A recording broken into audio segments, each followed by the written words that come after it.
او چې کله انسان وفات شي د هغې نه پس رب د هغې ذکر په قرآن کې کړی دی چې بیا به انسان فرمایي بیا به انسان یې چې خدای پاکه ماله یو ساعت راکړه یو ساعت راکړه یو سیکنډ راکړه یو منټ راکړه خدای پاکه دنیا ته ما واپس کړه والله خدای زه به په دغه یو منټ کې ستا عبادت وکړم زه به په دغه یو منټ کې ستا د نافرمانۍ نه ځان ساتم زه به ستا اطاعت کړم خدای پاکه خدا خبرم ما ورته اورېدلې ده چې څوک تلي دي هغه بیا نه دي راغلي رب کائنات به ورته فرمایي چې یو ساعت غواړې تاله خو ما شپېته کاله درکړي تاله خو ما 80 کاله عمر درکړو په ایمان کې مې درکړو په اسلام کې مې درکړو دین اسلام او د قرآن لاندې د پیغمبر علیه السلام په امت کې مې درکړو راشه نن هغه اعمال نامې د 80 کالو وګوره که هغې کې د ستا ثوابونه زیات خو تا نه د خیر توقع کیدی شي خو که ستا په هغې 80 کلو کې دومره سیاکارۍ دي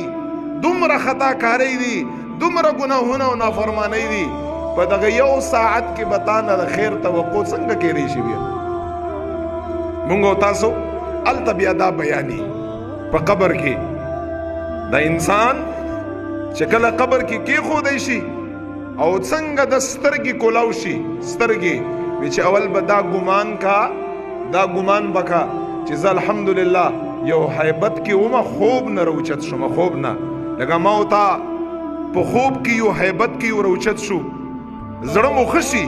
چې الحمدلله دا خو خوب روچت شوم خیر شو قبر کې بالکل همدغسې ترتیب دی انسان چې کېښودی شي وتولى عنه اصحابه رسول الله فرمای خپل خلق ترې نه لاړ شي خپل خلق ترې نه روان شي عمل به ورسره پاتې کېږي عمل نیک و بد نور به هر څه تر لاړ شي پیغمبر علیه السلام فرمایي دی به روچت شي او چې کله روچت شي دی به ووایي چې ګوندې زه خوب کې وم خوب نه روچت شومه رسول الله فرمایي چې کوم حالت بیا وګوري چې بره نم په هغه باندې تیږې دي ښي طرف تم هغه ته دیوال دی ګس طرف تم هغه ته دیوال دی ډېر تنګ ځای دی ډېر د تیارو ځای دی ډېر د تکلیفو ځای دی چې کله دا واوري چې زه خو حقیقت لرالمه زه خو قبر لرالمه رسول الله فرمایي مړی چغې شروع کا اوازونه شروع کا او فلان راشه زم پرېښودمه او فلان راشه زم پرېښودمه زم چاته پرېښودمه په دومره تکلیف واله ځي کې رسول الله فرمایي ډېرې چغې به ووایي ډېرې زیاتې او ځناور وي چې هر شی د مړي دغه چغې اوري الا الثقلین پیغمبر علیه السلام فرمایي انس و جن دا چغې نه اوري نور یا هر شی اوري د مړي دغه چغې ما مه پرېږدئ زم چاته پرېښودمه تاسو چرته لاړئ پیغمبر علیه السلام فرمایي د هغې نه پس 2 قسمه فرشتې دي یو ته بشیر او مبشر ویل کېږي او یو ته نکیر منکر ویل کېږي پیغمبر علیه السلام فرمایي څوک نیک سړی دی هغه له بشیر او مبشر راشي څوک بد سړی دی هغه له نکیر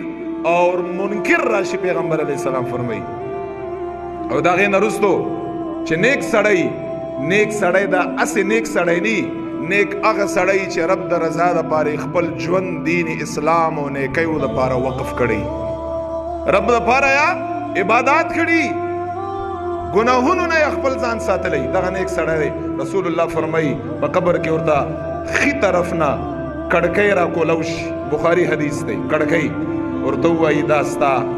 پس د حساب کتاب نه په جنت کې مقام وي نن ستا قبر د دغه جنت باغچې نه یو باغچه ګرځي رسول الله فرمایي مد البصر سترګو په اندازه باندې ورته قبر الہ العالمین کولاو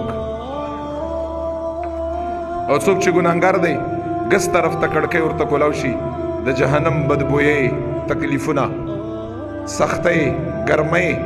ورته چې پس د حساب کتاب نه په جهنم کې دا ستا ځای دی دلته به ځي یا به همیشه دپاره ځي یا به د ګناهونو عذاب ختمي بیا به ځي رسول الله فرمایي فی الحال ورته وایي چې دا ستا قبر د دغه جهنم کندو نه یو کنده شوه او بیا به دغې ځای لځي اوس په دې کې تکلیف باندې اوسه دا انسان به نعوذ بالله من ذلک د ګناهونو په وجه باندې